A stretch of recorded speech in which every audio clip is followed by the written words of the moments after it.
Shërbimet sociale në nivel vendor vijojnë të zgjerojnë bulimin dhe mbështetjen për kategoritë në nevojë.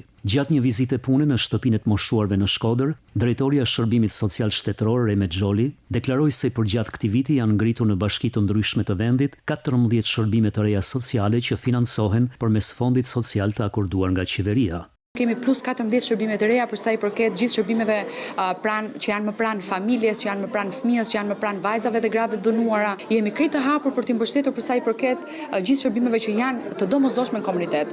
Edhe për sa i përket gjithë përafrimit me Bashkimin Evropian, me gjithë dispozitat ligjore, është shumë e rëndësishme që ne të jemi sa më pranë komunitetit me shërbime të reja. Sipas Xholit, Fondi Social që funksionon prej 7 vitesh, synon të rrisë rolin e pushtetit vendor në ofrimin e shërbimeve sociale pranë komunitetit, duke ndikuar drejt për drejt në përmirësimin e këtyre shërbimeve ndaj qytetarëve që kanë më shumë nevojë.